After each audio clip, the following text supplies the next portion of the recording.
आपका चैनल पे पुनः हार्दिक स्वागत है।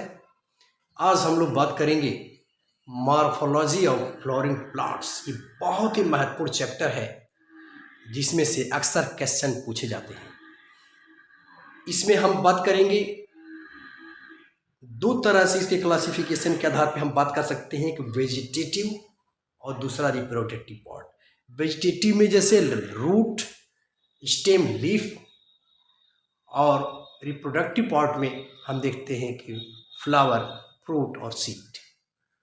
ठीक इसी तरह से अगर हम देखें तो अंडरग्राउंड पार्ट जो ज़मीन के नीचे है और जो ज़मीन के ऊपर है, इसमें हम रूट, स्टेम, लीफ, इन सभी के नॉर्मल वर्क देखेंगे और साथ ही साथ इनके मॉडिफिकेशन से रिलेटेड वर्क देखेंगे।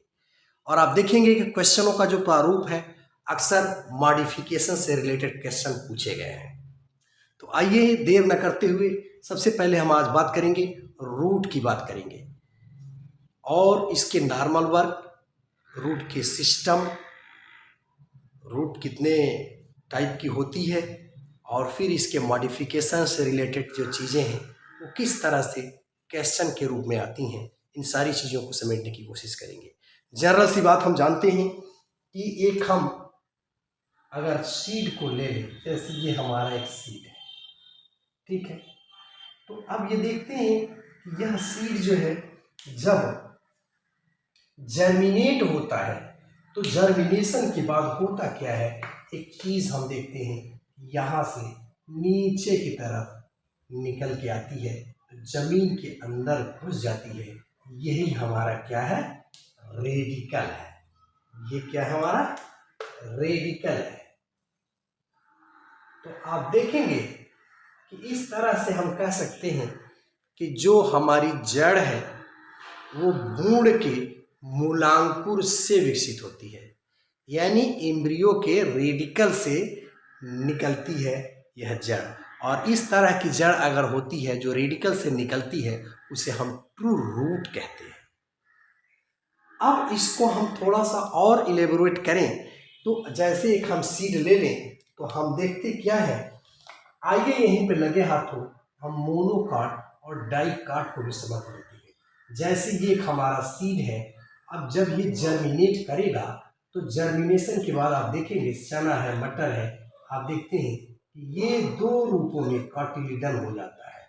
और यहाँ से जहाँ से यह जुड़ा रहता है, ये आप देख रहे हो कि यहाँ पे जुड़ा हुआ है, एक नीचे की तरफ एक ऊपर की तरफ। तो ऊपर की तरफ ये जो निकलता है इसे हम प्ल्यूम्यूल कहते हैं। और आप जानते हो कि इसी प्ल्यूम्यूल से शूट सिस्टम का निर्माण होता है, लेकिन हम रूट की बात कर रहे हैं। ये नीचे की तरफ जो आ रहा है ये हमारा है रेडिकल, ठीक है, ये हमारा है रेडिकल। तो इसी रेडिकल से भ्रूण से जो रेडिकल निकलती है उसी से हमारा जो है रूट का निर्माण होता है। और आप जानते हैं कि अगर ये एक्सिस देखी जाए तो जहाँ भी ये जुड़ा हुआ है इसको हम, इस एक्सिस को, ये एक्सिस जो जुड़ी हुई है इसको हम एम्ब्रियोनल एक्सिस भी कह सकते हैं। ये हमारा एम्ब्रियोनल एक्सिस। और यहाँ पे जहाँ पे ये जुड़ाव है इसके ऊपर की जो चीज़ें आप देखेंगे इसे हम कहते हैं एपिकोटाइल, और इसके नीचे जो है हाइपो का मतलब होता है नीचे, इसे हम हाइपोकोटाइल के नाम से जानते हैं। तो एक जनरल सी बात है, एक सीड को सीड जब जर्मिनेट होता है तो किस तरह से वो उसमें से रेडिकल, प्ल्यूम्यूल आते हैं, और हाइपो और एपिकोटाइल क्या है इसे हमने जाना। अब देखिए यहीं पे हम समझ लेते हैं डाइकाट। आप देख रहे हैं कि ये जो बनी हुई है ये दो तरह की चीजें निकल के आई हैं, ये दो है, इसीलिए इसको हम कहेंगे डाइकाट, द्विबीजपत्री। और अगर सिर्फ एक ही है तो उसे हम कहेंगे मोनोकाट। तो डाइकाट और मोनोकाट की बात हमने की। हम चलते हैं सीधे जो हमारी रूट है, रूट की कुछ विशेषताएं क्या है उसे हम समझ लेते हैं। अभी हमने जाना कि भ्रूण के मूलांकुर से जो चीज़ विकसित होती है उसे हम रूट कहते हैं, यानी एम्ब्रियो के रेडिकल से निकलने वाली संरचना क्या है, रूट है। और वही संरचना जो एम्ब्रियो के रेडिकल से निकलती है वही ट्रू रूट का निर्माण करती है। आइए हम रूट के कुछ महत्वपूर्ण पॉइंट्स को वो डिनोट करते हैं। सबसे पहली बात हमने यह जाना कि रूट जो है किससे निकलती है, रेडिकल से निकलती है। और यह भी हम जानते हैं कि रूट जो है हमारी क्या होती है, पॉजिटिवली जियोट्रॉपिक होती है और पॉजिटिवली जो है हाइड्रोट्रॉपिक होती है। अगर हम रूट की साइलेंट फीचर को देखें तो क्या करेगी, जमीन में के अंदर पानी के लिए जाएगी और जमीन के अंदर जाएगी, इसलिए पॉजिटिवली जियोट्रॉपिक और पॉजिटिवली हाइड्रोट्रॉपिक होती है। अगर हम फोटोसिंथेसिस की बात करें तो रूट में जो है फोटोसिंथेसिस की प्रक्रिया नहीं होती है, तो ये निगेटिवली फोटोट्रॉपिक होती है, यह बात याद रखेंगे, निगेटिवली फोटोट्रॉपिक। और साथ ही साथ इसके अंदर हम जानते हैं कि क्लोरोफिल नहीं पाया जाता है, यह बात याद रखिएगा। और साथ ही साथ सबसे महत्वपूर्ण पॉइंट है जो हम देखते हैं कि जो रूट जब भी होगी उसमें नोड और इंटरनोड नहीं पाई जाती है, नोड और इंटरनोड एब्सेंट होती है इन रूट, ये बात आपको ध्यान में रखनी है। और हम सोचें कि आखिर ये रूट से जो चीज़ें निकल के आती हैं, तो जैसे नोड और इंटरनोड है नहीं, तो फिर इसमें ब्रांचेस कैसे डेवलप होती हैं, तो आप देखेंगे कि जो ब्रांचेस का डेवलपमेंट होगा वो होगा पेरिसाइकिल से, याद रखेंगे पेरिसाइकिल, पेरिसाइकिल से डेवलपमेंट होता है। और इसका आप देखोगे कि जो रूट है इसकी जो ब्रांचेस निकल रही हैं वो पेरिसाइकिल से निकल करके आ रही हैं। तो हमने रूट की मोटी मोटी क्वालिटी को देखा। अब हम देखते हैं रूट सिस्टम। देखिए, रूट सिस्टम का मतलब रूट और उसकी जो ब्रांचेज होती हैं उसे हम रूट सिस्टम कहते हैं। जो जड़ है और जड़ के साथ जो चीज़ें निकल के ब्रांचेज आ रही हैं, जैसे रूट हेयर निकल के आ रही है, प्राइमरी या सेकेंडरी रूट निकल के आ रही है, तो उस पूरे सिस्टम को हम रूट सिस्टम कहते हैं। अब हम देखते हैं कि रूट सिस्टम जो है कितने प्रकार का होता है। हम देखेंगे कि टाइप्स ऑफ रूट या रूट सिस्टम, तो हम देखेंगे एक होता है tap root system. Tap root, नल समझ लीजिए, पानी। तो इसमें हम देखेंगे टैप रूट सिस्टम में होता क्या है, जैसे एक मेन जड़ निकलती है, हम जानते हैं कि डाइकाट में होता है। तो टैप रूट सिस्टम, टैप का मतलब पानी से समझ लो भाई, तो पानी, ज़्यादा पानी किस पौधे को ज़रूरत है, जो बड़े बड़े पौधे हैं।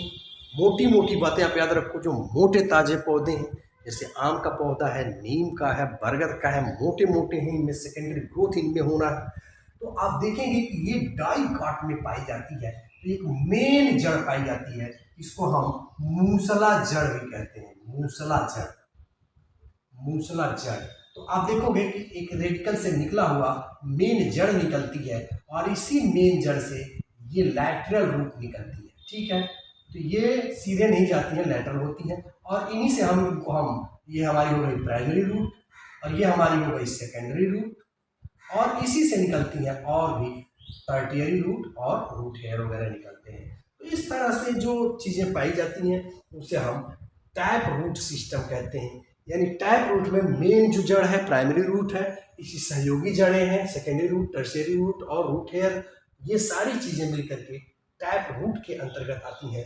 ये जो है डाइकाट प्लांट में पाई जाती हैं। इन्हें पौधे या ऐसे पौधे जिनमें ज़्यादा से ज़्यादा मात्रा में जल की आवश्यकता होती है और स्थिरता प्रदान करती है, ये हमारा है टैप रूट सिस्टम।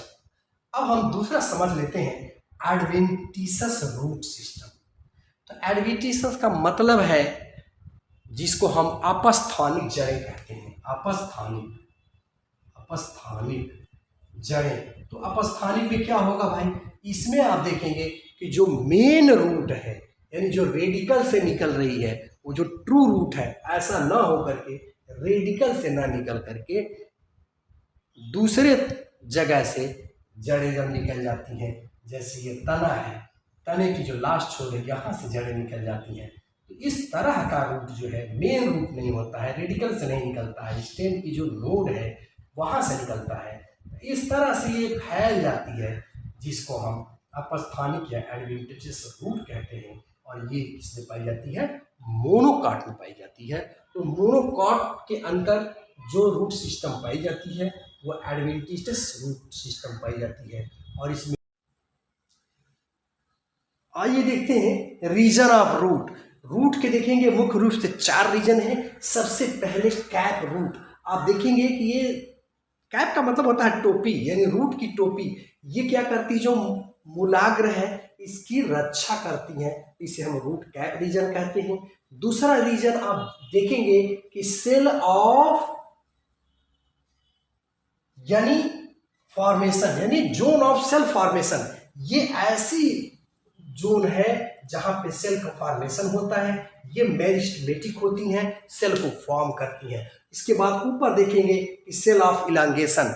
ये रूट के इलांगेशन की तरफ, यानी रूट को बढ़ने में मदद करती हैं, तो इसे हम इलांगेशन रीजन कहते हैं। और लास्ट में जोन ऑफ सेल डिफरेंशिएशन, यानी ये जो है, जो सेल बनी हुई है ये ऊपर की तरफ जाती है, मैच्योरिटी को ऑब्टेन कर लेती है, यानी कार्यात्मक विभाजन इनके अंतर्गत आ जाता है।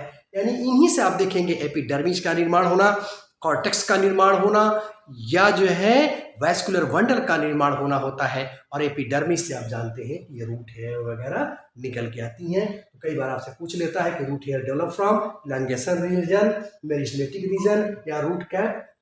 तो भ्रम में नहीं आना है, हम जानते हैं कि मैच्योरिटी रीजन के अंदर या सेल डिफरेंशिएशन रीजन के अंतर्गत ये चीजें निकल के आती हैं।